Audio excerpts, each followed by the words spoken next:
Do the trashy pulp novels of the world have anything to offer? Are bestsellers all they're cracked up to be? Here at Terrible Book Club, we explore whether you really can judge a book by its cover, or its ridiculous synopsis. You ever passed a book and thought, ugh, who's reading this? We probably are.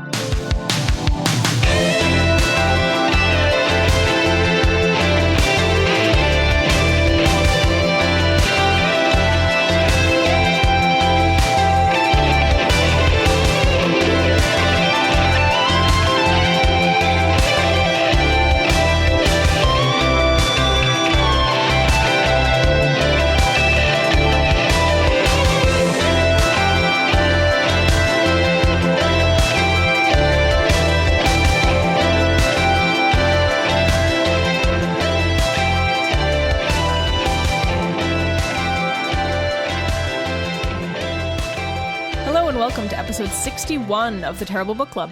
I'm Paris, and this is Chris. Hi, I'm right here. This time, we are continuing to roast ourselves. We decided that it was time to review some past missteps and things we were wrong about on air, and we had so much content that we had to break it up into 2 episodes. So we try to keep this show not controversial. We try to keep it conversational. Oh boy, take that line again. Yeah.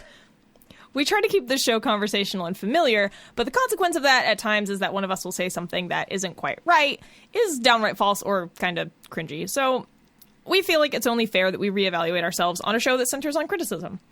If this is your first time listening to this show, turn back now and maybe pick another episode, because this is like a retrospective. What we usually do here at the Terrible Book Club is we read books that we assume will be bad based on their cover, title, summary, or some combination of the 3. So we read books that we would never read under normal circumstances. Usually this experiment results in a disappointing read, but once in a while we like the book, and we're actually the terrible ones. So for content warnings, I mean, in addition to our usual barnyard language, we're, once again, just like the last one, probably going to touch on a lot of things that people might consider offensive, like sex, drugs, violence, etc. The first one up today is an erotica book. So, yeah, so, if you feel like some of those things might bother you, maybe pick a different episode that's just focused around one book. But otherwise, just enjoy the ride. So I think, Chris, are you starting off this one? Yeah. All right. I mean, perhaps we should alert people of our recording situation in case the audio ends up a little weird here. Yeah, so we're pulling an Antiques Freaks today. Our friends of the Antiques Freaks record their show with one microphone, and we find ourselves in that predicament today. Chris and I are actually in the same room today, and Chris brought a microphone with him that required phantom power, and I only have enough phantom power for one microphone.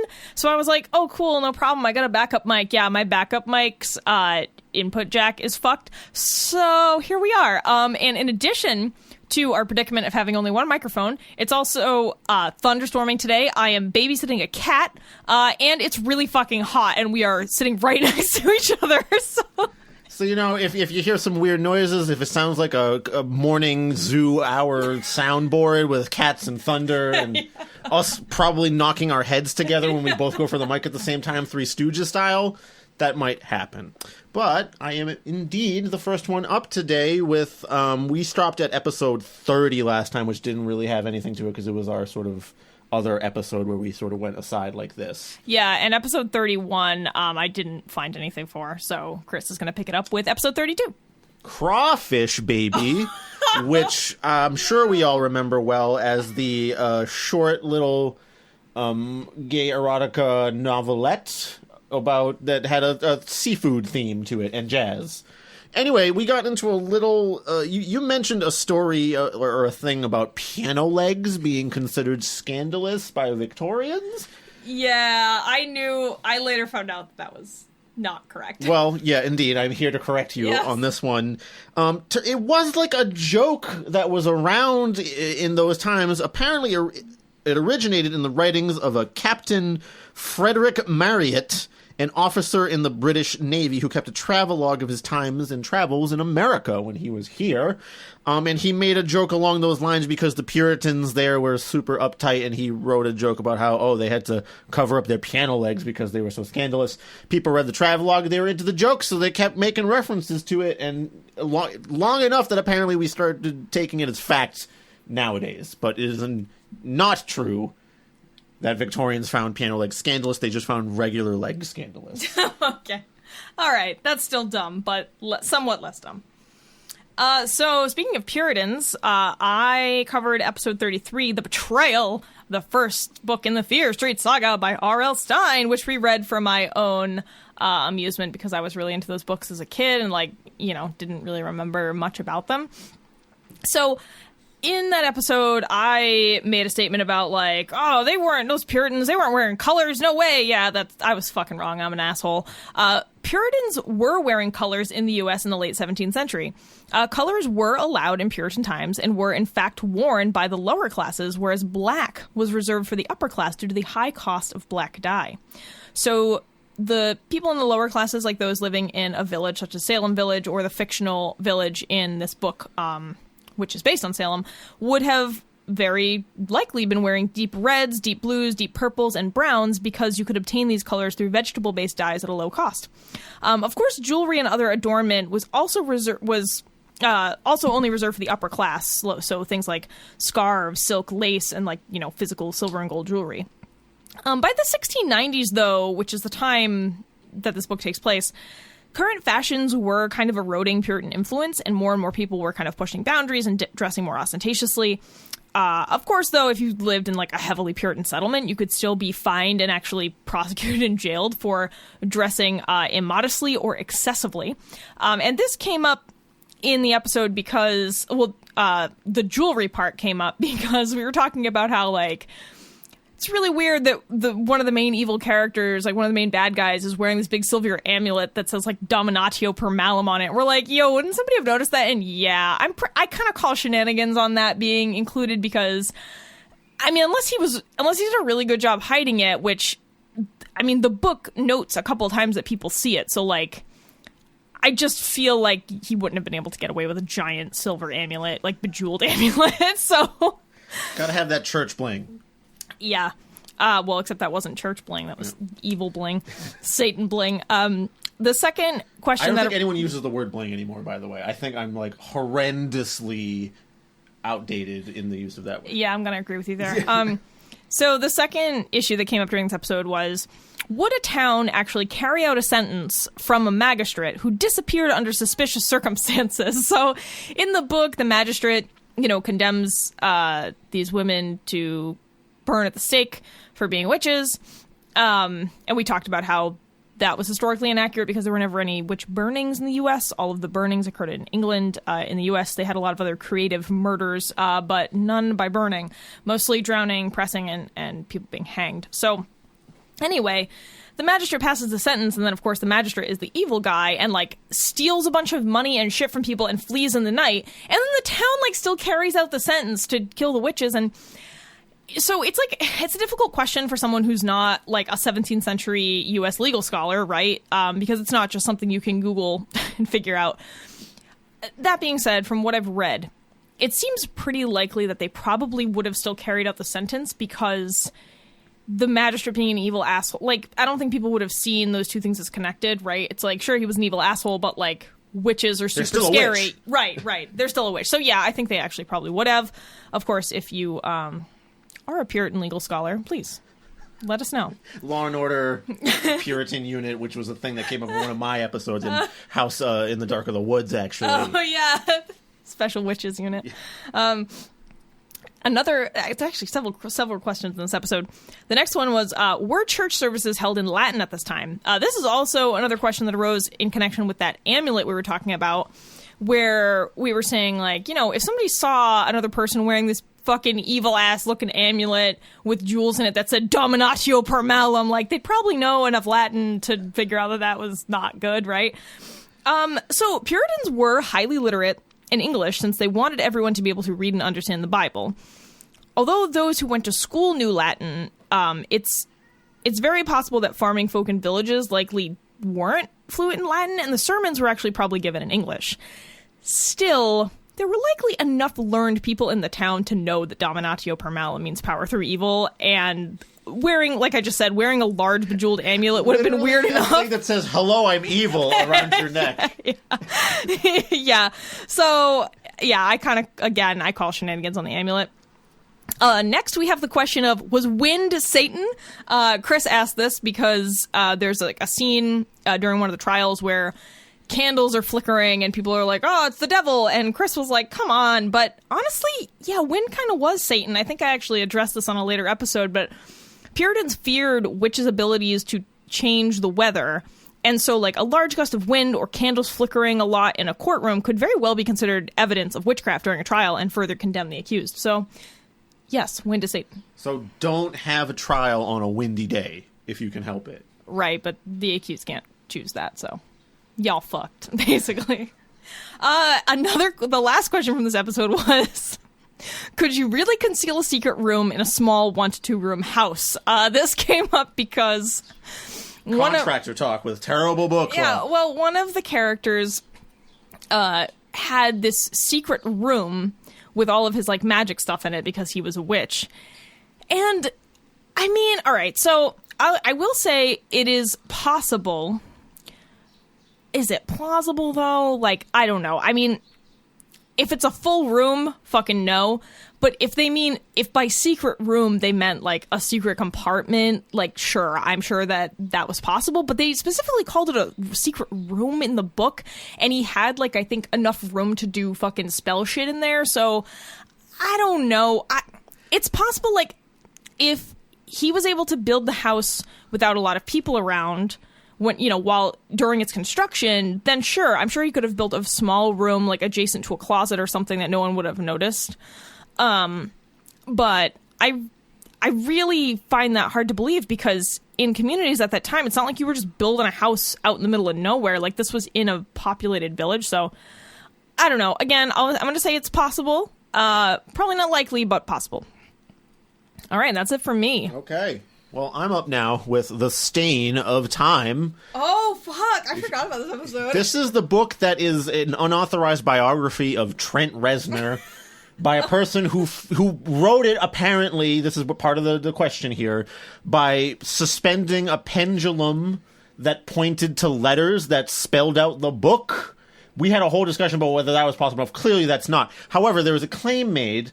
by the author that dowsing techniques like this were used by militaries all the time. Yeah, correct. So I did a little research on this, and while it depends on what you call dowsing, because dowsing can basically mean any sort of pointing something at something that you think will guide you towards something.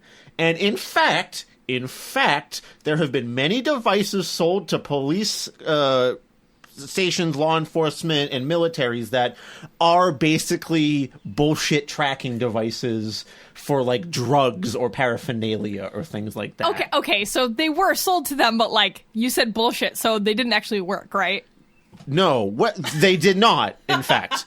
Some of these include things like the ADE 651, the SniffX, not to be confused with SniffX with a capital EX over there, which was a chemical used by a different company that actually worked for whatever the fuck the chemical was for. Oh, okay. So they had a whole, like, copyright issue with that, too.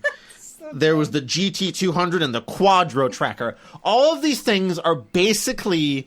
some kind of apparatus with, like, an antenna that points in a certain direction that's kind of like free spinning. It's usually like, you can't see my hands, listeners, but it's like an antenna that's on a thing that's, like, rotating almost like a weather vane. Okay. And apparently you would, like, load in some material for the antenna to track. One had, like, a card reader or something, so you would, like, put something on a card. One of them was literally just, like, put a picture through it like a fax machine. And, like, the antenna would track the drugs. What? This was sold to police departments, and they bought it for, like, tens of thousands of dollars. Oh, wow. They didn't fucking work, and a lot of these people were indicted for fraud. Sick. So things happen, I guess, when you fuck over law enforcement and military, at least. Yeah. I don't think all of them were indicted for all of these examples and everything. There's plenty of other examples, too, and lots of money that was spent. Like, tens of thousands, maybe hundreds of thousands of dollars on orders for, like, 10, 20 of these fucking bullshit machines, essentially. Wow, that's great. So this is another instance of, like, the claim technically being correct, but it's still bullshit. Like, yeah, militaries did use them, but they didn't actually work. They weren't real. No, they didn't. No, they didn't at all. You can't find drugs by showing something a picture of drugs. No, Chris, the AI is just that advanced. Fuck you. All right, so the next episode was mine, and it was Woman Worship, that collection of poems that I'm sure you all remember quite well. If you haven't listened to that episode, you need to. So I really only had one thing that I didn't, I felt like needed clarification. One of the poems I read had like a line in it about how like his woman's hips had like gotten wider and it made it easier to fuck her, and I was like, fuck off, whatever. Want to grab onto, right? So like it's like sort of true and sort of not. So a woman having wider hips doesn't make it easier to fuck her. I mean, unless you're thinking about this in a very like base way, and you just need more surface area to grip. Like in that case, sure. But the way that it was written made it seem as though her hips were widening and making her vagina wider, which is not a thing. But fucking holy shit. Did you know that women's hips actually do change size over time? I didn't fucking know that. So your female pelvises actually respond to changes in estrogen in their bodies. So like your pelvis actually enlarges and changes, can sometimes also slightly change orientation as you approach peak fertility, which is like 25 to 30 years of age. But then it actually narrows after around the age of 40. So if the author was talking about a woman around the age of 30, then his statement holds, but I honestly don't think, and it's not like a visible change. Like, I mean, of course, and I'm talking about bone structure here, so it's a very slow change in this bone structure of your pelvis. I'm not talking about gaining fat around your hip area. Of course, that is very visible, and that happens for sometimes different reasons. Like, these things aren't the same. Like, your pelvic bones do not enlarge at the same rate that you gain fat around your pelvic girdle. Like, those are two different phenomenon, but I mean, sometimes they have the same cause. But anyway, so yeah, I learned that your pelvic area can actually get larger and change shape and size, but then it gets smaller after you pass, peak fertility. So, like, once you're passing 40, your pelvic region can actually narrow. So that's really interesting. So what you're saying is you're going to get narrower over time now, Paris. You're just going to slowly become a stick. Fuck you, Chris. No, I wasn't. Don't remind me of my aging. Well, yeah. You're at your widest right now, right? So be happy. I don't know what's worse, honestly. So, yeah, I don't. Maybe I shouldn't have brought it up. No, you definitely should not have. Fuck. All right, what's up next? All right, it's Too Far by our buddy Rich Shapiro, the romance novel between two 6-year-olds. When you say it like that, you make it sound like it has. I was actually surprised by. So what is it then? How would you describe this book, Paris? No, you're right. That is what. So okay, right. Anyway, in this book, one of the children is named Fristine, Fristeen. And at the top of the whole episode, we were basically like, is that a real name at all? And we were both like, there's no way that can be a real name. It must have been like his kid or some kid he knows, like, making names up. So I went and I just typed Fristine into Google, and it returns like 3 results, 2 of which are for Too Far, and 1 of which is a babynames.com page with just the name Fristine on it. So I'm going to go ahead and say, no, that's a fake name, and my headcanons that Rich himself added Fristine to babynames.com somehow. So. Well, didn't I already tell you on the episode that his daughter made it up? Like, I read an interview where he said that his daughter made it up. Yes, but I still wanted to know, perhaps she had subliminally picked it up. See. I wanted to be 100% sure on this case. And no, it only returns Rich Shapiro and literally a babynames.com page, so maybe someone read Too Far and was like, that's a great name, that's a good baby name, I don't know. I mean, fuck, there's a bunch of babies out there named Khaleesi right now, so, like, I wouldn't put that past anybody. All right, next episode for me was episode 37, Lawfully Challenged, Inspirational Christian Contemporary, a Canine Lawkeeper Romance. Jeez, such a lot. Yeah. A 3-part title. My first thing in this book that I wanted to double check was, are police dogs chosen for their handlers like some kind of weird astrological matchmaking? They actually are matched based on personality. So I couldn't find any info on exactly what that personality matchmaking process is, but I did find out that human candidates have to do preliminary tryouts before they ever get matched. The book had it backwards. So in reality, people need to prove that they're not scared of dogs, and they have to go through some test biting exercises, and the whole canine team actually votes on who they want to join them. Then, once they get into the training, there are written tests every week in addition to the practical trials. The police dogs do live with their handlers, but they are not supposed to be treated as pets.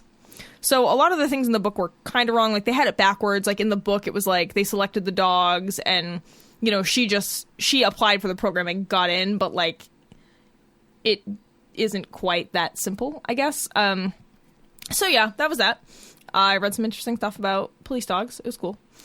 The other question we had was, would a cop feasibly work Monday through Friday?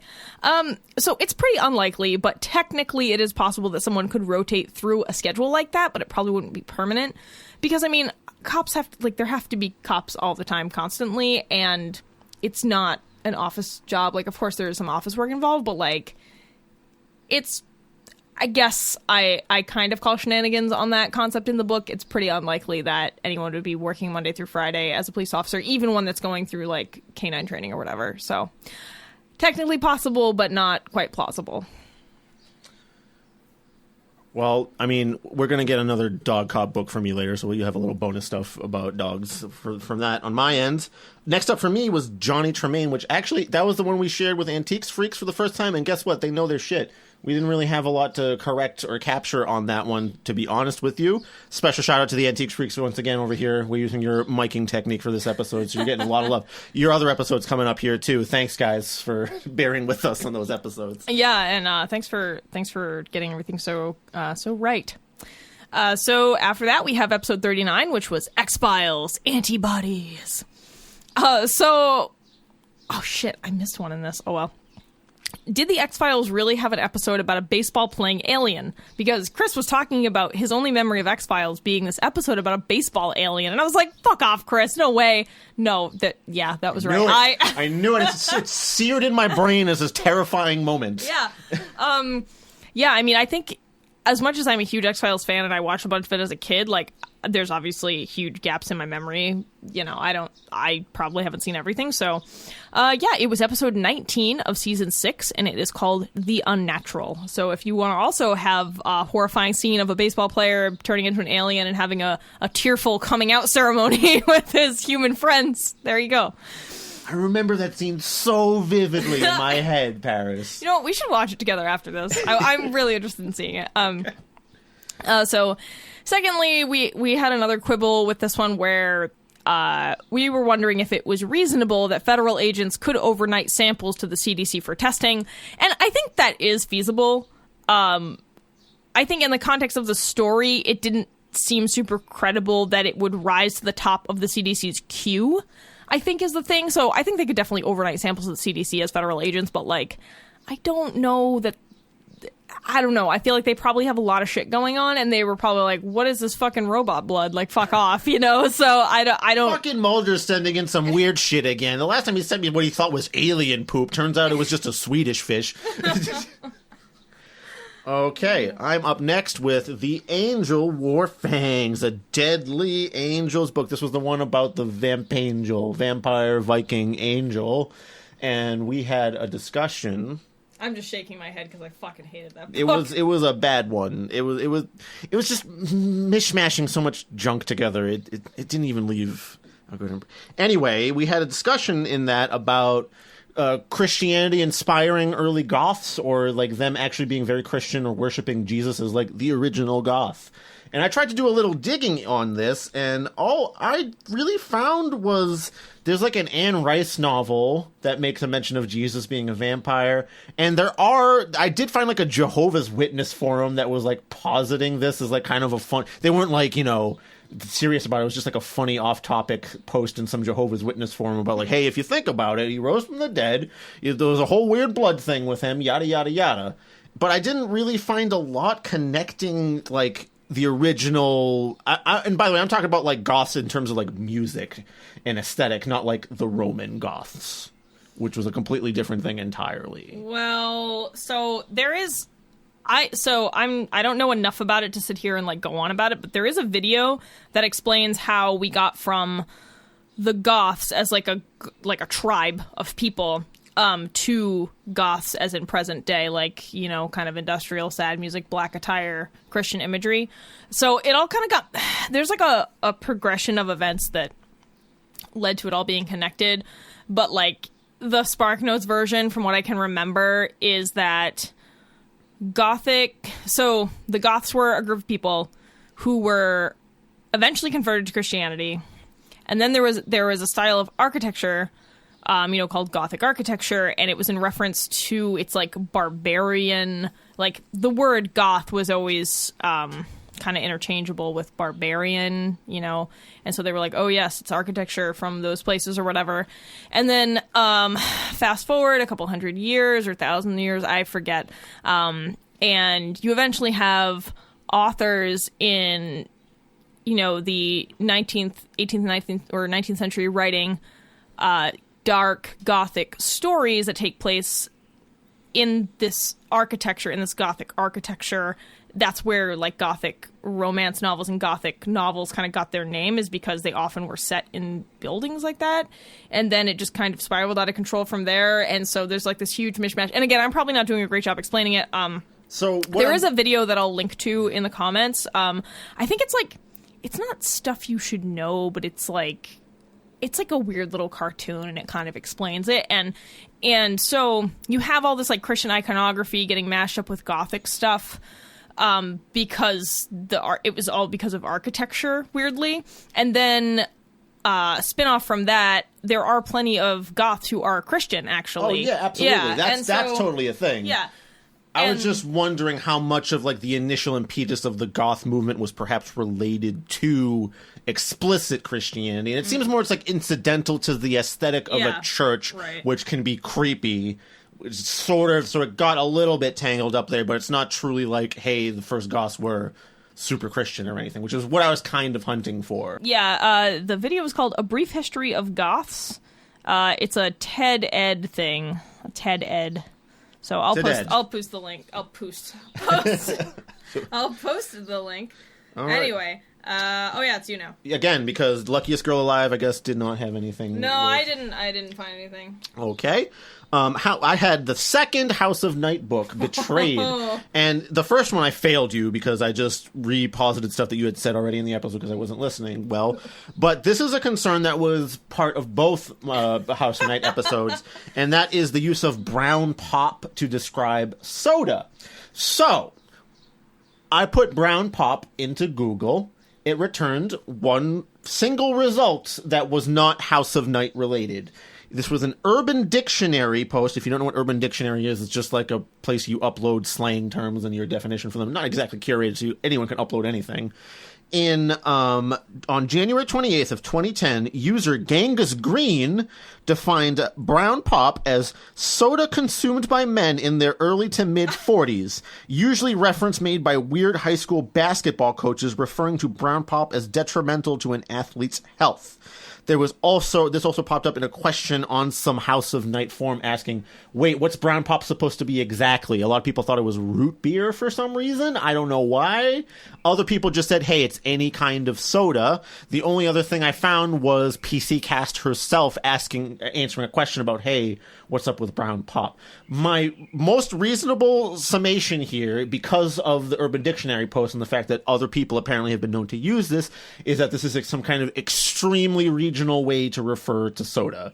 Somewhere in the U.S., wherever PC Cast is from, perhaps her generation referred to all sodas as brown pop or something like that. Well, I mean, from my understanding, yeah, it's a regional idiom from the Midwest in reference to anything that's like cola, usually. Cola is typically what brown pop is. And I tried to specifically search for like, hey, is this Midwestern only, or like what region would this be for? And I still kept only getting the Urban Dictionary post and House of Night stuff. Weird. I'm guessing it's just one of those things that didn't really cross over out of the region too much somehow. Yeah, I don't know. Because it's too general and sounds gross for what soda is. Soda is kind of gross now, actually. But like, so I also didn't find anything for crabs a human sacrifice. I think everything that was incorrect in that episode we got.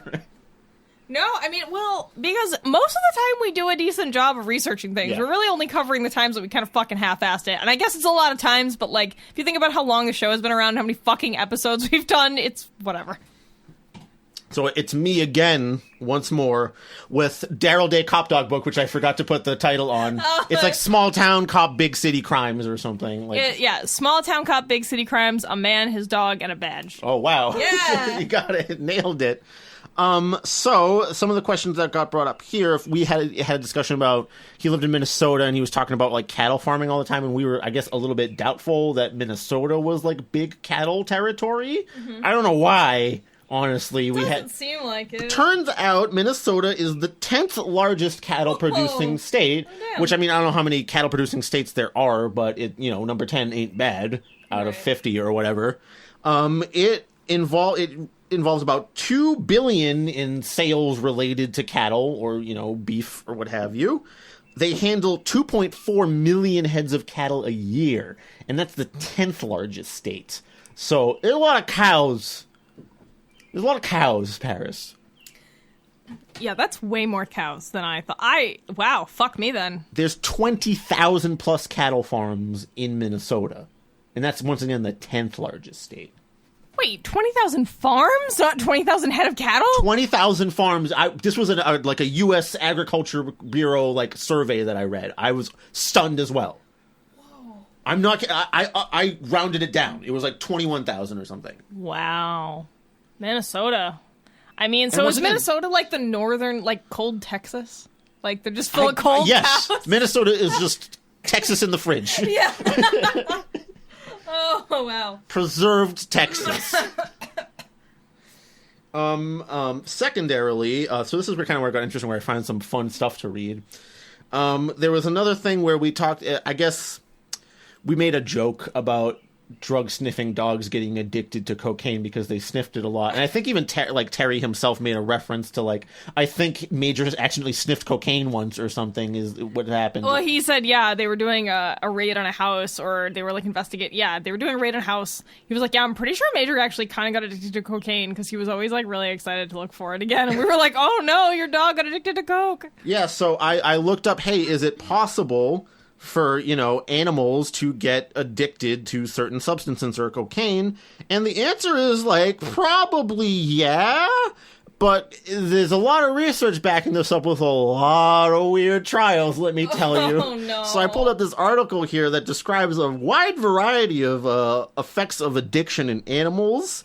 One of them was getting a number of rats and injecting them with morphine or heroin on a regular basis for 20 days. That's so sad. You then provide them with a lever that allows them to self-inject the drug. Oh, God, no. And guess what? They learned how to self-inject, and they kept taking doses. And they would behave with symptoms similar to withdrawal upon taking away the doses. Wait, but did any of them die? It didn't. This article did not go into that, and I didn't bother to. Oh God! You know what's so sad? Thinking about little animals being junkie rats. Oh God, it's so sad. Yeah, scientists are fucked up because in the next experiment was researchers in Australia deciding to see what would happen if they fed cocaine to bees. They just. That's how this article phrases it. They're like, yo, what would happen if we coked the bees up? I feel like, okay, this is what all right, so part of the reason crazy shit like this happens is because there are too many grad students and doctoral students desperately trying to secure grants and, like, get accepted into programs that will fund their studies, and they're like, all right, what fucking crazy thing can we do? And yeah, this is definitely like, what would happen if we, like, fed coke to bees? And you know, somewhere they were like, yeah, that's actually the most original proposal. You get the grant. And they're like, yeah. So this somewhere, and then they're like, oh fuck, we actually have to give coke to bees now. Also, you had to get the coke, and you had to you had to go get it with the science grant money, right? Yeah. Like, all right, what do you need for the coke? Like $4,000? More than that, please.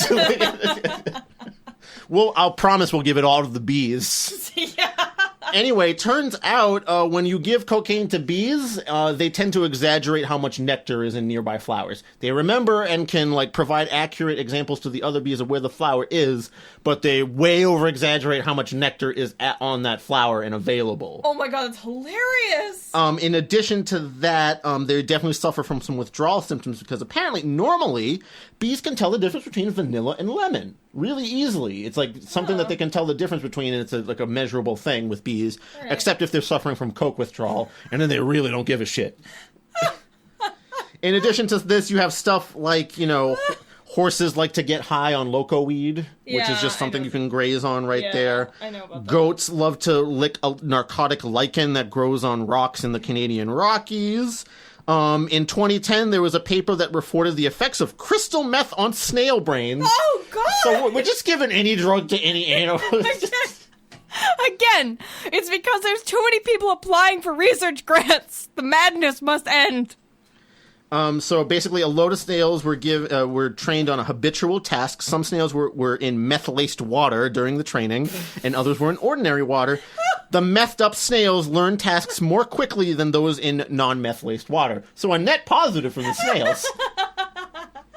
Chris, I did not expect you to have such a funny entry today. But finally, the last one, that's the real crowning achievement. I can't even take a sip of my water right now. This is the final experiment here. Sheep have been given methamphetamine to see whether a taser could be used to bring down a human who was high on meth. Oh, so they would meth up the sheep and then taser them to see if they still stood up. Sounds like some real fucking crazy science you guys got going on. Jesus Christ.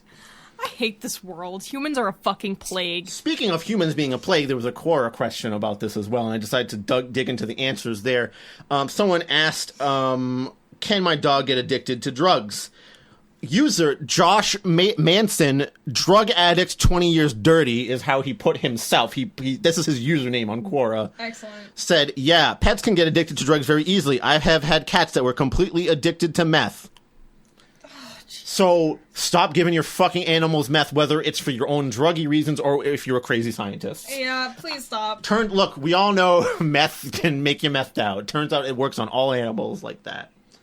And finally, after that whole series of questions, there was also the question of, we got into a disagreement about if a dog barked at a certain race of people, is it the dog that's racist or is it the owner whose behavior it is mirroring? And indeed, there was a Psychology Today article about this, which has a very questionable photo up the top that I showed Paris earlier. You can Google can dogs be racist and click on the Psychology Today link and you'll see it. Or don't. Anyway, Paris, you are correct. Dogs will socially mirror their owners. There was an experiment done basically where they set a bunch of dogs up with their owners and they instructed the owners to react in certain ways, neutral, positive, or negative. And pretty much in almost all cases, the dog would generally look to the owner first before reacting. So they are indeed picking up on your subtle cues. So, if your dog is skittish around a certain type of folk, it's probably because you're skittish around a certain type of folk. So, you're racist and not the dog. Congratulations. This also counts for, like, women who are nervous around men. Like, right. It totally works that same way, too. Okay, well, that's it for Small Town Dog Cop Book. All right, actually, for the next two, we have nothing. So, A Spectre's Haunting Texas and Zarthor's Bane. That was nothing. just good reading. Yeah. That was just plain. That was the golden age of reading for us, where we did some really cool sci-fi stuff. I love those books. So the next one is me, episode 47, Growing Around, Party Panic by John Enter. So, one of our primary, so I had three things that I picked out in this one. And we discussed, like, would children really thrive in a world like this as painted by Enter in the book? And in the book, he has a world that is totally run by kids where they're in control and the adults kind of go to school and are subservient to the children. And the children are, like, riding ponies and, like, have stuffed animal tickets at the theater and, like, their own, like, Pokemon card money and, like, they're eating candy all the time forever. There's chocolate fountains everywhere. It's just, like, really chaotic. And according to science, children would definitely not thrive in a world like that. Many studies have linked chaotic households and chaotic environments. So this means, like, disorganized and lacking structure instability, and environments that include high levels of ambient stimulation. They've linked all of that to poor sociability, poor language development, and poor rates of literacy. So it would definitely be a nightmare world, even for the kids. The other thing we talked about is we were kind of speculative about, like, would children really want sweets all the time? Because in the book, that was it. Like, vegetables were, like, frowned upon and evil or whatever. And honestly, someone got in trouble for, like, a cucumber or something, right? I think it was a jar of carrots, yeah.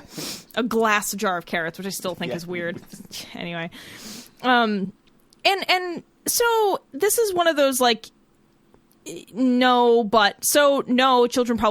don't want sweets all the time, but children are more disposed to like sweets and salts as well, since they need extra calories to develop, and traditionally, like evolutionarily speaking, things heavy in sugar and salt were usually like heavy in calories, and, you know, for most of human history that, you know, right now we live in an age of convenience, but for most of human history, things high in salt and sugar were things high in calories, and they were prized. And so that's why your body always wants those things, because it's like, oh no, we're gonna fucking die, man. And you're like, nah, dude, we're in a different time. And your body's like, nah, man. And it's really hard to break your body. All of the Sour Patch ice cream. Yeah, yes, exactly. So, like, genetically, your body is predisposed to those things, and children even more so, because children are growing rapidly when they're small, and so therefore they desire those things more than adults.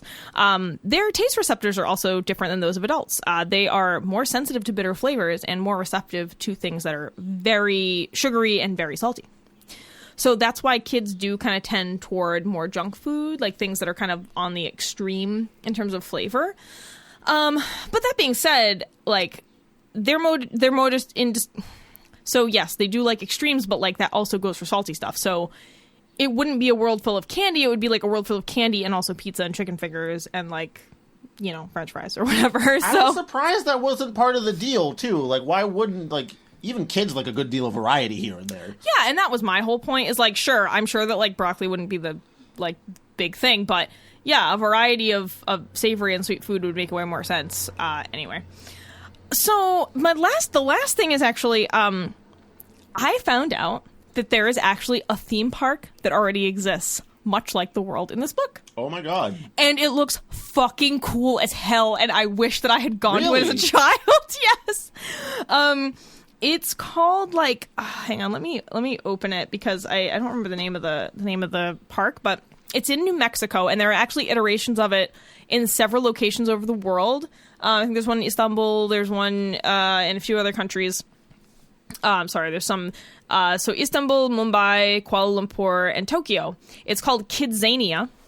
It's been open for 15 years. So instead of giving kids rides and stuff, they get to take on, like, grown-up roles in a fully realized and scaled-down kid world. And it sounds fucking cool. There's a bank, and, like, if you deposit, like, let's say you're, like, in the Tokyo one, you can deposit kid money in the bank there and withdraw those funds in, like, the one in Kuala Lumpur. Oh, shit. Yeah, they have, like, their own little, like, economic system. And you can... So, upon entering the world, you get, like, a check of 50 kid monies. I forget what the currency is called. It does say it in here, but I don't remember. Kidzos. They get 50 kidzos, and they can choose. So they get $50, and it's like, all right, what are you gonna do with this? So what they can do is they can earn more money and earn a salary by taking on jobs. So they can, like, be a fake car mechanic, or, like, put out fake fires with real water. Like, they can do all this stuff. And I was like, this is so setting real shit on fire. All right, kid, get in there. You want to earn those kidzos or what? And they can drive and rent cars. They have electric vehicles that go around like a go-kart track, basically. It has its own language. There's, like, a whole thing. That's kind of astonishing. Dude, it sounds so fucking cool. And I'm just like, holy shit, why didn't I fucking know this? Well, I guess it started 15 years ago. I would have been too old. Oh, I would have been too old. No! Because you can only be the ages of 4 to 14, and I was 15. Just outside. Yeah. Shit. It sounds so fucking cool. Yeah, that sounds right as shit. Yeah, like, and see what I mean? Like, this is a better vision of the world, I think, than what the book I guess posits. Mr. Enter should have done a theme park instead of... Yeah, so Kidzania, look it up. It sounds really cool. I haven't looked at any pictures yet, but yeah. So I guess by bringing this up, all I mean to do is say that like it is possible to kind of have a concept like this and have it not be a total fucking dystopian hellscape. Who'd have thunk it? Yeah. All right. Well, I'm up next with another world that's not human based. Well, kids are humans. Well, you know, not all the way yet, I guess, but they count. They're starter humans. Yeah, appetizer human. I mean, like get the little sea monkeys in the mail. That's Yeah. how kids come, right? Yeah. It's like a powdered substance that you have to put in water. I went to Catholic school. That's what they told me happened. Like Jesus sends you kids in the mail. When Mommy and Daddy love each other very much, they ask Jesus, and he sends them a kid in a package. They send enough parent box tops in to Jesus. If you didn't sin, you can get your own kid. Yeah. All right. So anyway, I had Warrior Cats, or Into the Wild, of the Warrior Cat series. And this wasn't really a thing we got wrong, but I thought it was just something that deserved like extra clarification because I was unsure, or I sounded unsure. But in the episode, we talked about would cats even live in clans like this? And generally, you actually brought this up in the episode too. Generally, no. And you were exactly right. Lions are pretty much the only cats that live in prides. Everyone else, they're all pretty solitary. Sometimes you will have colonies of related females with their kids that kind of live in close proximity, but even they tend to be kind of solitary in general. So in this case, this isn't even a thing you got wrong, but it was just a thing that, like I said, I thought deserved clarification, in that, yeah, most cats are totally solitary, and they would probably fucking hate to live in a clan together. Yeah. They wouldn't like, there would be too much competition. They wouldn't like it. Right.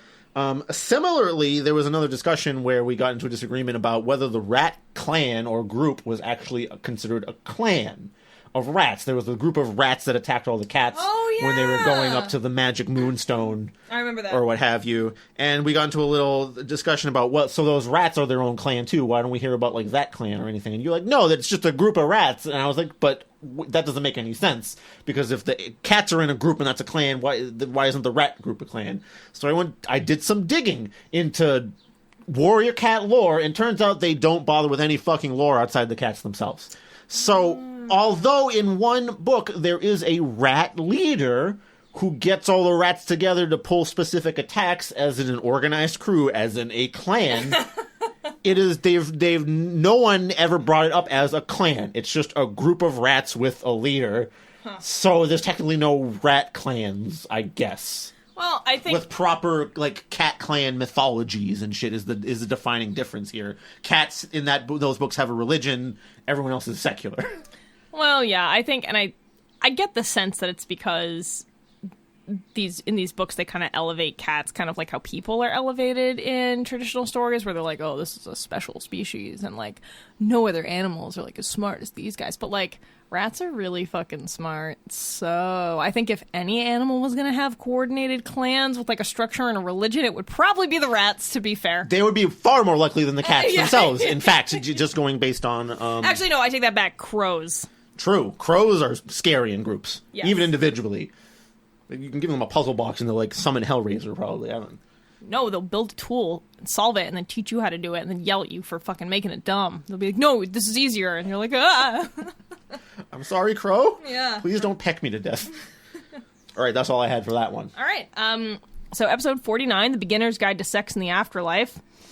I had a couple of things. So we got into a mild discussion about like, we didn't understand why, when they were talking about the astral plane in the book, they were referencing physical places. And Chris made a joke about how it was like, oh, it's just like a viewfinder, or like glasses you put on, you know? And so I discovered that apparently it's just a real mixed bag out there about what people believe in terms of, yeah, right, in terms of like what the astral plane actually is. Like, I didn't realize there was this much controversy about it because I don't believe in such things and I just had no idea. So apparently, like, some people think that kind of like what you were saying, where, you know, it's just like a veil over the physical world, and like if you're in the astral plane you can see Earth and like whatever. A lot of other people, though, think that it's a totally different plane of existence, and it's not a space you can go to have like omnipotence over Earth. That's actually, I feel like, the more predominant view, but a lot of people in the Western world seem to have that view where it's like, oh, it's like you go up there and can spy on the Earth, but That's not what most people think. So, but I don't know. It's a little bit of column A and column B. It's all a fucking... Yeah, people have various beliefs about it. Shit. Sorry, I lost my place. Secondly, I just want to talk about the whole history of, like, yonic and phallic imagery at, like, ones and zeros, haha, etc. I mean, to be fair to the author, like, much of history is full of phallic and yonic imagery, and by that I mean, like, dicks and vaginas have been symbols across eons, you know, for various things. It's one of the basic building blocks of culture. In fact, one of the earliest consistent pieces of imagery, like, one of the earliest consistent, like, pieces of art is of a woman. So, damn it, what the hell is it called? Fertility. Oh. Yeah, the fertility idol. From a valley. Shit, I can't Indus remember. Valley? Well, I mean, it's found, like, all over the world. But anyway, I can't think of the name of it, which is shameful considering my educational background. Venus or something? Yes, the Venus figure, thank you. And I mean, so, yes, these symbols have been used at length to help humanity understand the world and relationships between themselves and other creatures and the non-human environment. However, this guy definitely took these symbols to fucking new lows, and he really just stretched their possible meanings and usefulness to the point of rendering them hollow. And that was why that's why I think we both didn't like the book and took issue with his use of the terms. I mean, we're not saying that, you know, there's no value in that sort of thinking in a way, but it was just really skewed and just used for ill in this book, I think. Yeah, if you don't have the context, if for some reason you haven't listened to that episode, the whole thing with ones and zeros was that one is a dick, zero pussy. You put the one in the zero. That was his line of thought on that. It had something to do with computer programs, which was like the absurd part. Yeah, he was like, "Oh man, computer programs are all ones and zeros," and it's like, yeah, they're ones and zeros, but they don't go into each other. Yeah, they're not ones and zeros fucking each other. Like, that's anyway. They're very separate, in fact. Yeah, right. Anyway. So next up for me was a crown jewel of Terrible Book Club history, The Eclipse of Darkness: Unveiling the Unseen World, Acts 1-3 full version by Robert Cezanne. And listen, there wasn't much here to get wrong, I would say, because Mr. Cezanne was on a different level entirely of existence, so maybe he's right in his own, whatever he's seeing there. But there were two little points. Well, the first one I actually want to put up is the second one I had listed here, is I want to try to find once and for all is Evil Bronick, a word. Evil Bronick. Evil Bronick is fucking not. If you put it into Google, you don't even get any results. And then I tried to, like, kind of put quotes around it, and I just got the unseen world. I just got references to this book, and Robert Cezanne's, like, IMDb page. Apparently he did almost get production started on a movie version of this. Some Russian actress was a part of it for, like, I don't know, and, like, that was it. I think he, like, almost hired an actress, and then she realized what was happening. She was like, no thanks. Wow. The other thing is that the main character's name was Sam Sennett. And we thought that's like sounds like a name an alien would make up when they got cornered. They're like, Sam Sennett right there. Yeah, that was and I went digging, and I thought, hey, is Sennett a real surname, a last name? I did find on Ancestry.com, they claim to have access to records of like 18K records of people with the surname Sennett. However, I could not access that without applying for like a pro account with Ancestry.com. Not going to fucking do that, guys. I'm sorry. I'm not going to put your patron money towards that one. They claim to have a bunch of records of people with the last name Sennett, and they let me see that 24% of those people were farmers. That's the... Okay. I mean, yeah, I could see it being a last name, but probably just uncommon. There's not any more. They all died out. Interesting. I guess there's none anymore. I don't know.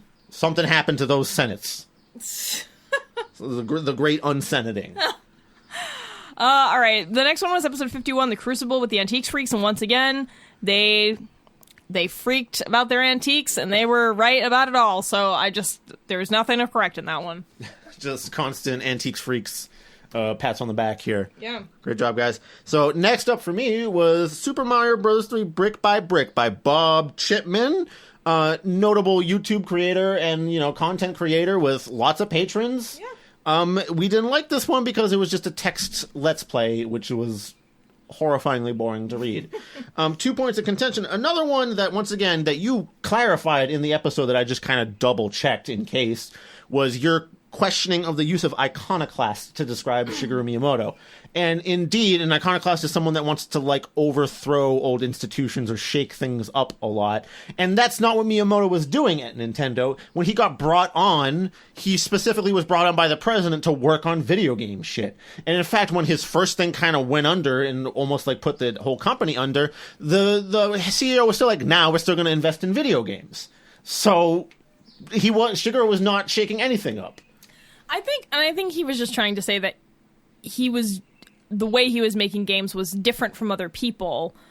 But yeah, I don't think he was trying to, like, overturn anything. I think he was just like, I have new ideas and new ways to do things. And yeah, to me, that's not an iconoclast. That's just somebody who has a lot of ingenuity and, is very creative, right? Which is not an iconoclast. Yeah. The second point here, which one we argued about a little bit if it was possible, his claim that he burned 3,000 to 3,500 calories in, like, a day or a single workout session. A single workout, not in a day. So that's even more specious. Yeah, so in that case, then yes, indeed, this is practically, it can happen. But you would have to be, like, we kind of guessed that maybe he was about 300 pounds. We have no reason it's pure speculation. But you would have to be that heavy to burn 3,000 calories in, like, 2.5 hours. A normal person, like, average weight, average health, doing intense cardio for an hour, like swimming, running, biking, hiking, these are all going to burn about 800 calories an hour. So to burn 3,000 calories in one workout session, you would have to be doing constant cardio for 4 hours straight. I actually think 800 is even a high estimate, to be fair, because as a person who exercises and is trying to be less fat, I keep track. But this is like deliberately intense cardio, like boxing sessions. Yeah, maybe if you were like 200 pounds and you were doing something really intense. Yeah, that makes sense. Like a large man. The only plausible way this could happen is if you did like a 1,000 calorie burning workout and you didn't eat that day. So you didn't take calories in, but you burned your rest rate of calories, which is about 2,000, 1,500, 2,000 a day, roughly. So that's the only way that could conceivably happen. Bob, you probably didn't burn 3,000 calories in one session unless you're like the best weight loss person ever to ever exist that like on their first couple tries or first couple months out there decided to go for 4 hours straight. And I can't imagine that happening because I can barely do a half an hour. I don't know. I mean, I guess it's possible. There are two possibilities here, right? That he weighs more than we assumed, which we were assuming 300 pounds because he was saying that he was pretty overweight at the time. And who knows? He could have been a short guy and really only been like 220 or 250. Or he could have been much heavier than we imagine, right? Or, yeah, maybe he was just walking on a treadmill for like 6 hours or something. But anyway, I mean, of course these things are possible, but it still sticks out to me as like a sore spot in the book where I'm like, I don't know. It's very unreasonable to think it really did happen. If you did it, Bob, then fucking amazing. And you wouldn't, like, if you're listening to this somehow and you're like, I fucking did that, these liars, then put that on your own, like, you know you did it. Yeah. Yeah, like, ultimately, it doesn't really matter. We just wanted to point out. Anyway, get ready for the big meal. This is the, like, after course after course after course of appetizers, here's the big old heaping plate of potatoes. Yeah, so we're about an hour in, and the next entire hour is going to be about Mazeppa the Wolfhound. I'm not joking. I have so many notes. And this is because Ray Domkovitz, the author, found out about the episode well after we published it and left us a bunch of comments on Facebook. He was actually, I will say, Domkovitz was pretty cool. Thanks. Mostly nice. Yeah, I think he was pretty nice about it. I think things got a little snippy later on, but that's my personal Well, I think he at first it was very cool. He said, "Oh, I'm really conservative. My wife is really liberal, but we had a really good time listening to the episode." I think, and I was like, "Yeah, great, man, whatever." And he was like, "Yeah, I think you guys got a lot of things wrong though." And I was like, "Yeah, it's cool, man. Just like tell us what it was." And then he left us this like huge screed of all the things that he thought we were wrong about, and I was like, "Uh-oh." But then he later made another post where he was like, "It's all cool though." I think he realized that he kind of came across a little snippy, but I mean, whatever, dude. I'm actually really glad he reached out to us because he clarified a bunch of shit, and he pointed out a bunch of things that we were wrong about, and I really appreciated that because this was just one of those ones where we were short on time and just didn't do a lot of research. So naturally, there were a lot of things we fucked up. And yeah, he helped clarify some things that weren't research points, but were specific to the book, which we were confused about. So thanks, Ray. Thanks for being a cool guy and reaching out to us. Cheers. Yeah, we're going to talk about all the shit we were wrong about. So if you're listening to this again, hello. Strap in. Oh, boy. All right. So this isn't really... I tried to organize this, but there's just too much. I'm going to try to go as fast as I can because there is a lot of content, and I don't want to take up a ton of time. So... are the claims in this book about Salukis true? There are many claims made in the book about Salukis. So, again, these are just, I'm just going to rattle these off. So, is it unique to Salukis that they are able to pull all 4 of their legs off the ground when they're running? So, while it is true that Salukis do have, they do have this ability, it's called a double suspension gait. Wow. Other dogs, like sighthounds, such as the greyhound, also have this. And additionally, most dogs can run like this. But of course, they sacrifice efficiency because they're not built quite like Salukis. So, like, the advantage is that Salukis have a body as such that when they run like this, when they run fast and they use this double suspension gait, they don't sacrifice any speed or efficiency. So Salukis are indeed the fastest dog over long distances, with the greyhound kind of... Some people think the greyhound is faster over shorter distances, but like it's debated. It's hot debate. But yeah, Salukis are the fastest dog over long distances, and they do have a double suspension gait. But again, this isn't like... It's not totally unique to Salukis. The unique thing is that they're able to do it and not sacrifice any of their speed or efficiency. Did St. Augustine own a Saluki? I couldn't find anything about him owning any pets, so, like, probably not, but who knows. There were also some notes in the book about how Salukis were kind of, like, totally natural and not affected by, like, humans breeding them and things like that, and it's not really true. Especially in the last couple centuries, they've definitely been bred more conventionally by humans, and even over the course of history... Because dogs like Salukis have lived with humans, even if humans aren't intentionally breeding them, right? Like Lukey was in the book, even if they're not like finding the right sire and, you know, and breeding them and for certain traits, like humans are still influencing the evolution of the breed, because if they're keeping them as pets or working dogs, they're selecting the dogs that have the traits that they like more, right? You know, so humans are influencing the breed, whether it's super intentional or not. And I think to say otherwise is, you know, it's skirting towards a falsehood. Can Salukis beat a human or a horse in a race? Absolutely. Apparently, they can beat any mammal in a land race of 3 miles. Damn. Yeah, they're fucking fast as hell. Yeah, look at that. Like cheetahs, too?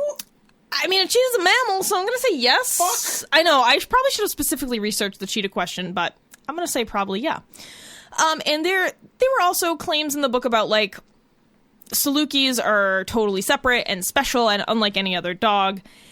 And so, like, sort of, it's kind of a detailed answer. So, and again, I'm not a geneticist, but I read a couple of studies where scientists kind of ran sequences on dog DNA, and they kind of mapped out where certain dogs kind of lay in an evolutionary sense.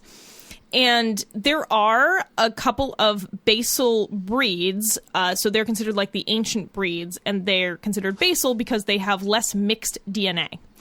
So these are dogs, these are like the most, undiluted of dogs. We have the Basenji, the Shar-Pei, the Saluki, Akita, Finnish Spitz, and the Eurasier, which I've actually never heard of. There were a couple of analyses done in the last few years, and they all show pretty similar findings, with the Basenji actually being the most distinct of the DNA samples, with Salukis at like a pretty close second. So, like, yeah, they are pretty different, but there are other dogs as well that are quite different. So it's one of those yes and kind of things where it's like, yeah, they are different, but like there are other dogs that could kind of are also considered pretty different in their genetic makeup and separate from kind of the line of most of the Central Europe and Asian breeds. I mean, just think of how many different kinds of dogs there are.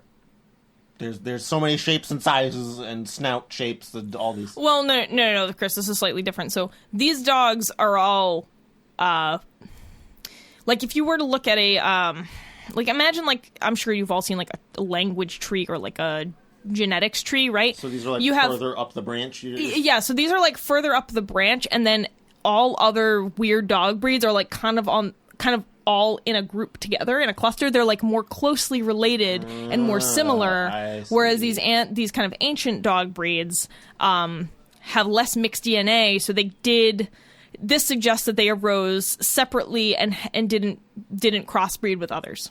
Okay. So other types of sighthounds like greyhounds or I'm forgetting. Here, No, those aren't sighthounds. I'm saying so Salukis are actually quite different from other sighthounds because they have this other thing, but on the other side of that, there are these other dogs who also kind of have a similar like specialness to their DNA. So all right, man, this was a fun one. So when we read this book, we thought the book actually had like 4 people responsible for it. We had Ray Domkovitz, who was listed as the author, but who seemed to be more of like a compiler who kind of like added a fantastical element to the story.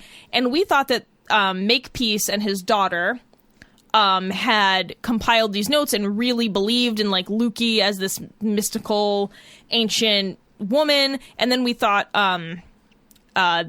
there was a woman who was an editor, like I think her name was like Mariah Steele or something. Like she had a very like Bond villain name.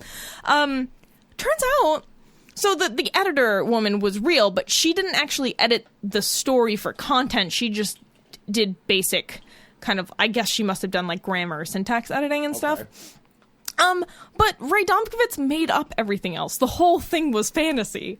So, like, that was something we didn't understand and the text didn't make clear. It really seemed like those people were real.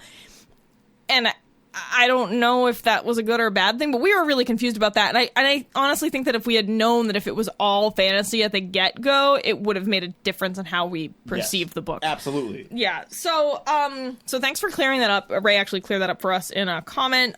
He made a bunch of comments on our Facebook. You can go check them out. They're still there. They're on the post about the original episode, so you may have to do some searching, but they're there if you want to see. So this is actually all a fiction, which makes a hell of a lot more sense. Yes. It makes a lot more sense as a piece of historical fiction. So anyway, that was that. Oh, the next one. Can humans nurse dogs? Fuck yeah, humans can nurse dogs. Yeah. Isn't that interesting? Actually, any mammal can nurse another mammal. That blew my fucking mind. I did not Weirdos, don't start some shit, all right?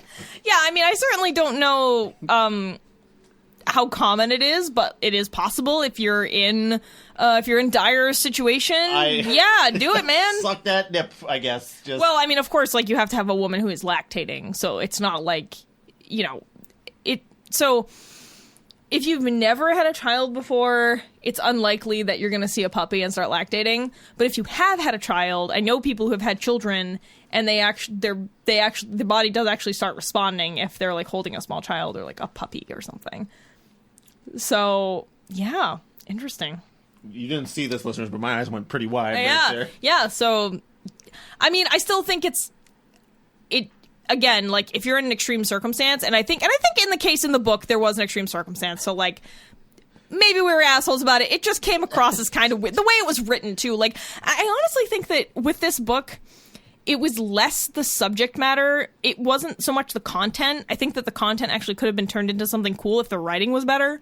Like, the writing just wasn't great. Like, the dialogue was weird. The people didn't talk like people. He didn't do a great job describing things. Like, I remember when I was re-listening to the episode, Chris kept pointing out how it was like, the book was just like, and then she went here, and then she sat in a cave for 500 years, and then this. It was very, like, a lot of telling and not showing kind of a thing happening. Yes. And we just felt like it needed more depth. But it turns out a lot of the actual facts in the book were true, and we were just totally uninformed, so fuck us, I guess. Yep. This is probably the wrongest we've been. Yeah, this is definitely the one where this is definitely an example of when we really were the terrible ones. Next, we have, the age-old question. This was brought up last episode, too, where it's like, is using period dialogue racist? And, it's not a perfect science. I think we just like to see a more accurate representation of people rather than authors trotting out like tropey caricatures, because those can come across as racist. Like, and I know that Ray was pretty passionate about saying like he wasn't trying, like he's not racist. That's not what he was going for here. He was just trying to portray in the second part of the book, like it takes place during a time where there are some ex-slave characters around, and just the way that they talk, like Chris said, that it did come across as like an old racist cartoon. And I know that that's not what Ray meant, but I just think the dialogue needed a little care, and there are ways to, you don't have to add these like presumed accents and stuff. You can just say the person was a former slave and just write the dialogue as you would anyone else's, and then the reader can fill in the blanks if they want to. I mean, at least then you're avoiding the potential of offending people and the potential of coming across as racist, even if you don't mean to. So yeah, that was my part in that. Yeah, and again, that this isn't like there's a definite line. I think it's just that the way it was done here, it was like it was turned up. The knob on it was turned up all the way. Yeah. You could have backed off just a hair or two notches. Is really what it felt like from. So related, does the math work out in the book that ex-slaves were or could have still been alive when part 2 of the book happens? And yeah, I think it does, because the man who was an ex-slave was pretty old. I think he was like in his 80s or 90s. So yes, it would have been possible. Next question was, does Luki Galanzu's name make sense in Sumerian? So, turns out our understanding of Sumerian is pretty limited, so it might make sense. I honestly think the author did the best he could here.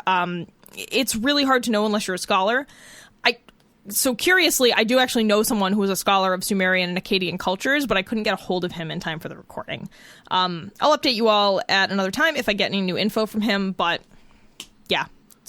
It's probably fine, given the fact that, like, we don't know enough about Sumerian. We can't give him shit for being wrong as much as he can give a shit for, being wrong, I think. And yeah, I mean, it's whatever. Yeah.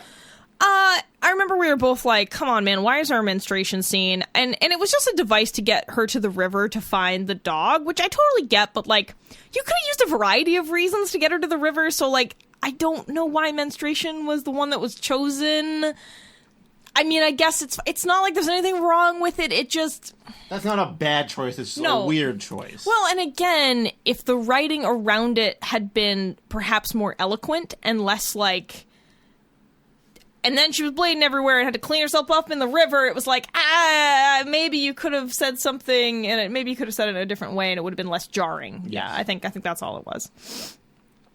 People hiding under cows and digging holes to escape the storm. All right, so this was difficult to try to research, and I was unable to find anything. My senses, though, tell me that this makes no sense for a variety of pretty practical reasons. I think that's self-explanatory. Yeah, it doesn't, like, people at this time, I'm sure that, yeah, storms can be serious sometimes, but, like, you're not going to hide under a cow, and you're certainly not going to dig a hole during a fucking rainstorm to hide in. So, like, that still makes no sense to me. I guess if you're really desperate in a storm and you're also starving, the cow can provide 2 needs for you, yeah, as we've discovered. Teppy!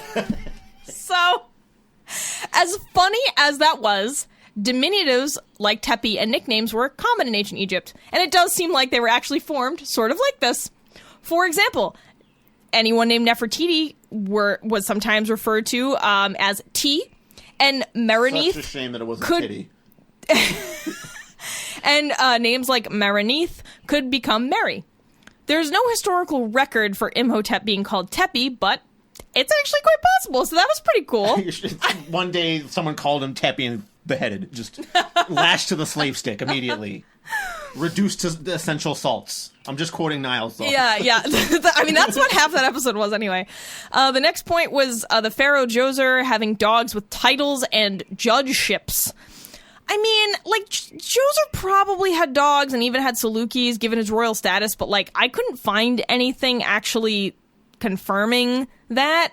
And there was nothing about fancy dogs with fancy titles and, like, judgeships. So I don't think that was true. I think that was just like fictional color added by the author, which is fine. We just, fine. Again, it's fine. It's just the problem in the book is that like you could never tell what he was like adding as color and what was real because of the way it was written. So next up is the handling of the Lenape. So of course, like, we don't know what Lenape names were thousands of years ago, but like I do think that the author could have consulted with Lenape people now, and that could have yielded names and songs that were more accurate, since Native folks often keep oral histories, and that could have filled in these gaps. So he didn't have to name people things like cherry lips or something, which or red cherry or whatever, which I just feel like you're really just pulling on Native American tropes, which is kind of messed up. And I really just think that he could have reached out to the Lenape people and gotten some more accurate names and songs. I think that could have been an easy solution to that.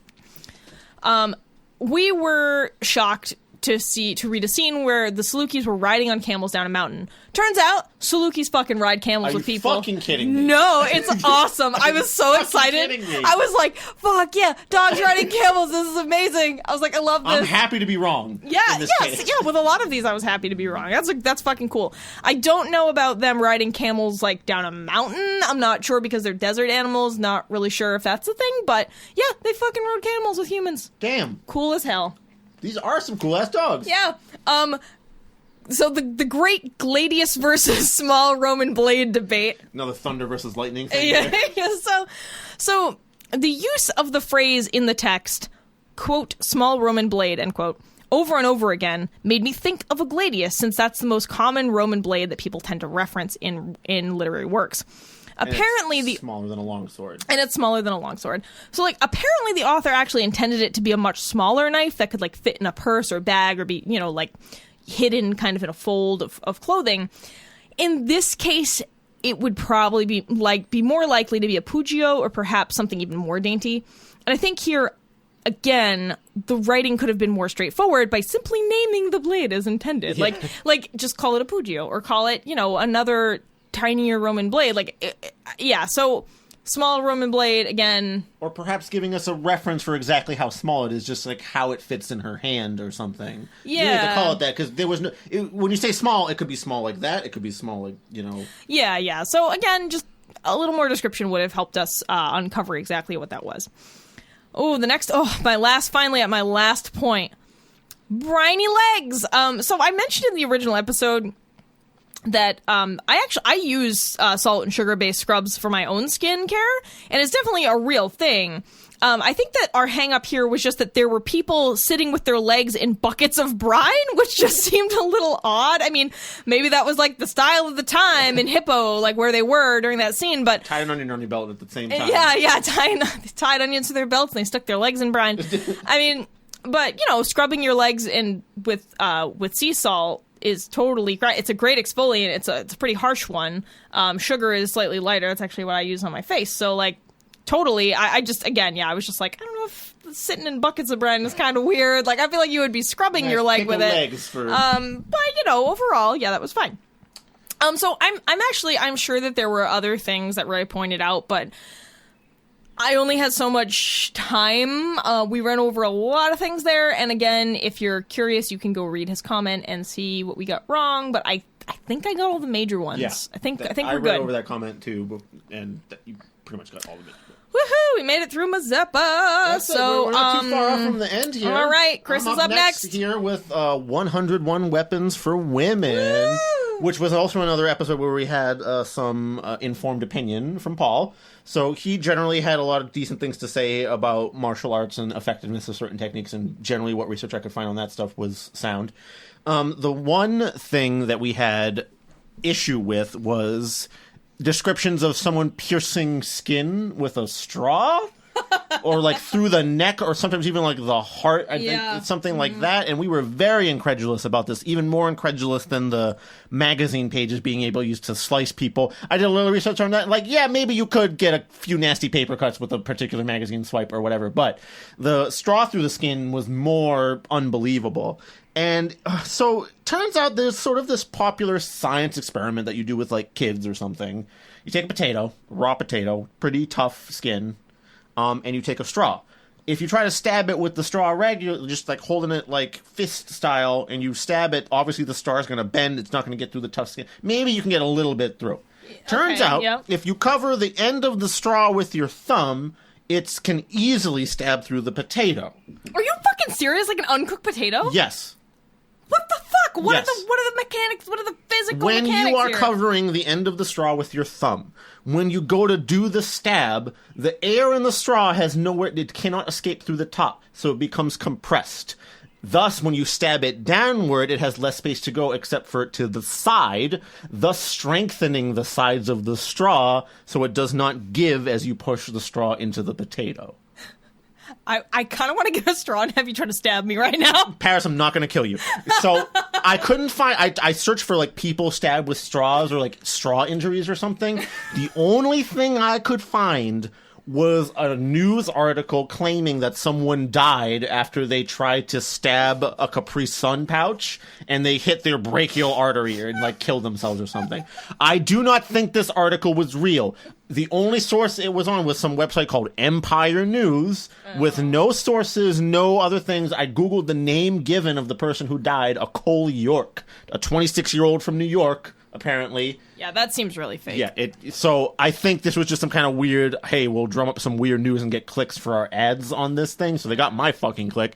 But there was no other references to any injuries I could find with straw stabbing.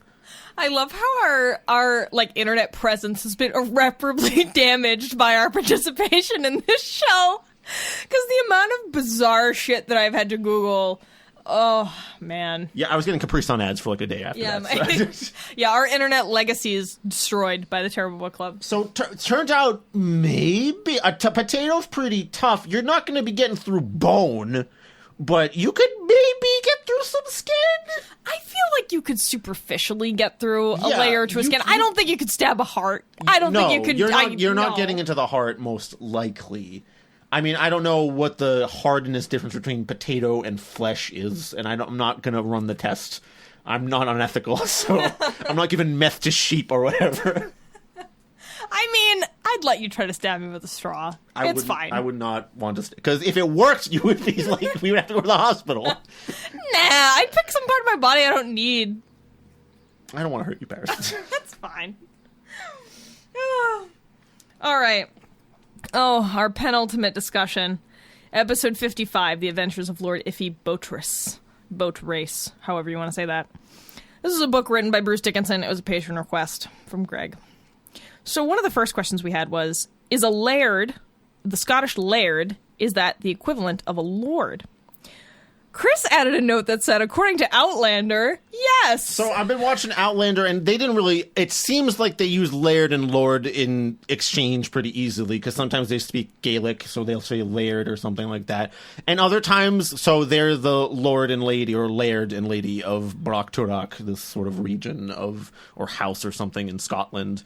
And there's a couple times where the main character, Jamie, is referred to as Lord Brockturach, so I assume laird and lord are interchangeable a little bit. Nope, Outlander fucked up. They are not interchangeable at all. I could be taking Outlander wrong, though. Maybe they were actually... Because I think laird might have only been used to refer to the head of the clan and not Jamie. Like, maybe I misconstrued... I didn't hear him being referred to as Laird Brockturach. I also think that show has caused you considerable trauma, and your brain could be addled by it. I really like the ending of season 2, actually.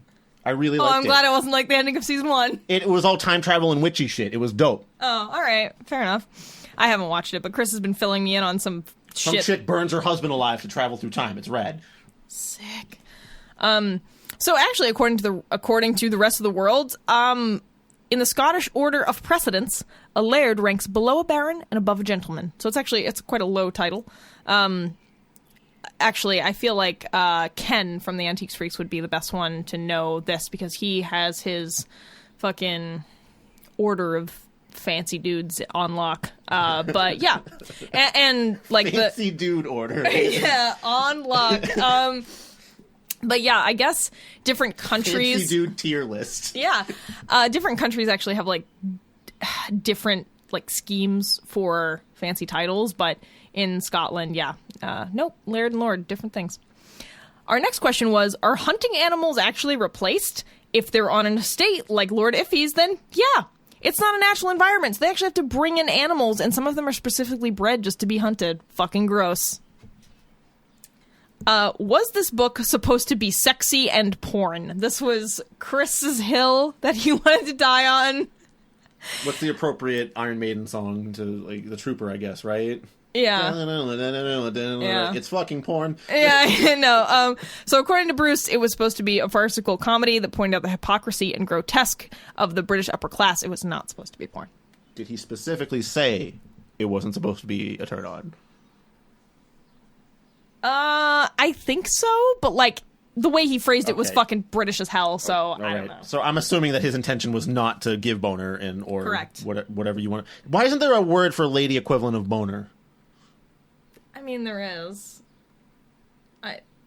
What is it? Oh, you mean like anatomically, like? Yes, like ready. I don't. Can we not? Yes. Can we just not for one episode? This is the thing we'll be wrong about for all time. Can we just not talk about fucking in depth for one goddamn episode of this fucking podcast? Okay. And that leaves us with the because I didn't find anything in the House of the Dark of the Night. That was just a really good book with some really good referencing and like really. It was the House in the Dark of the Wood, yeah. So that was a really fun story. Listening back, I realized, wow, I really liked that book when I read it. Yeah, me too. So good job, Laird. Actually, wow, Laird. Wait, his name is Laird, like a lord. That's his first name. I know, but does that technically mean he's a laird somewhere?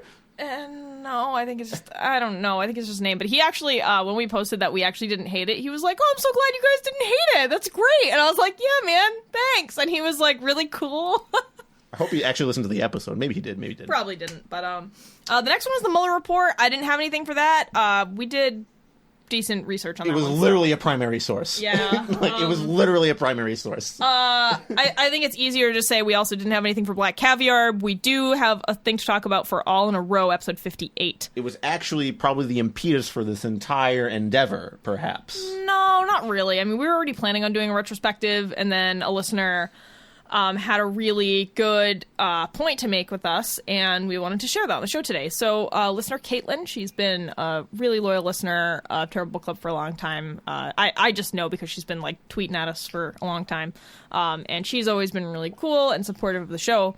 And she sent us a message after we published the episode 58 All in a Row, stating that she was really disappointed that we had an ABA therapist on the show as guest. This guy Adam, who we had on, and she was saying that she was really concerned because ABA therapy has this like horrible history, and she was just really disappointed. And I was like, "Yo, you're right. We probably should have clarified that like ABA therapy does have a really sordid history, but of course our guest Adam, like we would never have anyone on the show who is torturing folks or engaging in any kind of unseemly activities. But we definitely should have done a better job clarifying, because I think that, on the surface, if we're like, oh, we have this ABA therapist on, like, some of those people are fucking downright evil. Like, there's this horrible fucking place called the Judge Rotenberg Center that is still, like, electrocuting people,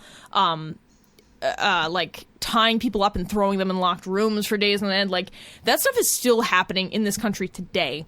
And there are people that still think that if you're a person with autism, you're an autistic person, you need to be electroshocked and like have all these horrible things done to you. And then there's like there's another version of evil ABA therapy where it's like less outright cruel and more kind of subtly cruel, where at times people are forced into neurotypical activity, even if it is at their detriment, just to make neurotypical people comfortable, which is of course fucked up. Like, we shouldn't be doing that. What the fuck? Like, come on, people, no. And some examples of this are like forcing folks with autism to make eye contact if they don't want to, or forcing them to smile all the time, and like that's horrible. That's torture also. And so she reached out to us, and I wrote back. I talked to Adam a little bit and was like, hey man, like, I just want to assure our listeners that this, because I was like, look, I know that you're not engaging in this type of stuff, but I just want to, make that clear. And he sent us some links, which I am now realizing I forgot to send to Caitlin, so sorry about that. I will I'll put them in the episode, and I'll just send you I'll tweet you back or whatever. But I think he recommended someone called the Behavior Babe, which is, I don't know, I find that kind of a weird, a weird thing, a weird title. And he recommended something else, actually, which I should probably have written down, but I did not. So bear with me for a moment. But yeah, I basically just want to assure listeners that, yeah, we would never welcome anyone on the show who we knew to be actively engaged in torturing people or treating people poorly in any way. I mean, of course, if it ever comes to light that is happening, we will of course denounce that person. Fuck that. Like, we would never support anything like that. So just want to make that clear. So yeah, in closing, ABA therapy does have a really bad history of being terrible, but the kind of philosophy of people nowadays, sort of people in our age range, so people who are maybe in their 20s, 30s now, are trying to change the way that it works. And what they do is they just help folks who are, not neurotypical function in the world, and they help them to self-regulate their behavior. So they're not like treating them like, like dogs or anything, kind of like the things in the play, were described, where it was kind literally of like Lawrence is treated like an animal most of the time. Yeah, like that's not what they're doing. So I think that, yes, some people that practice ABA therapy practice a really bad form of it, but our guest Adam does not engage in that and is part of the movement that is trying to be more useful to folks who are not neurologically typical, and just kind of help them exist better in the world and improve their lives. Like the whole thing, kind of how Adam described it to me, was like his whole reason for doing this is to improve their lives, not to make the rest of the neurotypical world comfortable. It's to make people who are not neurologically typical more comfortable in the world, and not to force them into a mold, but to just kind of help them move around that mold, I guess. I guess this is kind of a hard thing to describe, but yeah, again, just wanted to specify that, like, yeah, we're not trying to have assholes on the show, not trying to put shitty beliefs forward. We would never do that. So thank you very much to Caitlin for pointing that out to us. Please voice your opinions like that if you do have reason to be troubled by someone we have on or something we talk about. And that's about wrapping it up, I would say. Like we said, Black Calendar didn't really have much to be wrong about there. So that's, there you go. After like 3.5, 4 hours, we've hopefully cataloged as much as we can of all the times we were slightly or massively wrong. Yeah, I mean, of course, there's always a chance we missed something. I will say, listening to episodes of myself talking for weeks at a time was fucking torture, and I really never want to do this again. I didn't like it either. Maybe we're not going to do this again, but who knows? At least we'll have a smaller backlog next time. Yeah, hopefully. So this is closing. So before we go, we'd just like to thank our Patreon supporters. And those folks are Dari, Greg, Will, Veronica, Dee, Jared, Lynn, Sinna, Jakub, Torben, a.k.a. Duck King, Bobby Blackcat, Jensina, and Ayame. These folks make each and every episode of Terrible Book Club possible and have just helped us fund a first run of TBC bookmarks, which have actually been sent out into the world for our patrons. So if you would like a bookmark, you can become a patron. If you want to help support the show, you can become a patron. It includes the bookmark. I really didn't plan this very well. So it's not a great ending. But if you want to join the illustrious list of names that we read during the show, you can join our Patreon at patreon.com/join/terriblebookclub. At the $5 a month level or higher, you can enjoy special video segments and what is essentially Mystery Science Theater 3000 with me and Chris, where we watch movies or TV show companions to books we've read on the podcast. Sometimes we also do things outside of that. So like right now we're watching the OA, we're watching the second season of it. That's been really entertaining. You can also do us a favor and download the Radio Public app and listen to us on there. That helps us passively generate income for the show. And if you want to reach out to us, you can reach out to us and say hi and interact with us. We're on Twitter, Instagram, Goodreads, or Facebook. You can also send an email to us at terriblebookclub@gmail.com. If you haven't done so, it's also helpful if you review the show or just share it somewhere on social media, tell your friends, etc. I'm really hot and tired of talking about mistakes I've made, so I'm going to go away now. Close this book forever. Yep. We are actually about to record a video segment for the Patreon right now, so I'm so ready. It's in the room with air conditioning. Yeah, I know. Thank you for tuning into this bonus episode, and we'll see you next week for a real episode for the month of Maradonia. The month of Maradonia. I don't know what I was just doing something crazy. Wait, what was the Maradonia? Maradonia. This was the whole song. Oh wow! That was just the same theme for the whole Maradonia movie. Yeah. We have it on the Patreon if you haven't seen it yet. That's worth your $5 alone. We have had several patrons tell us that is indeed the case where it's worth their patron dollars just to watch the Maradonia movie with us. So, all right, see you next week, everyone. Bye, Paris. Bye, Chris.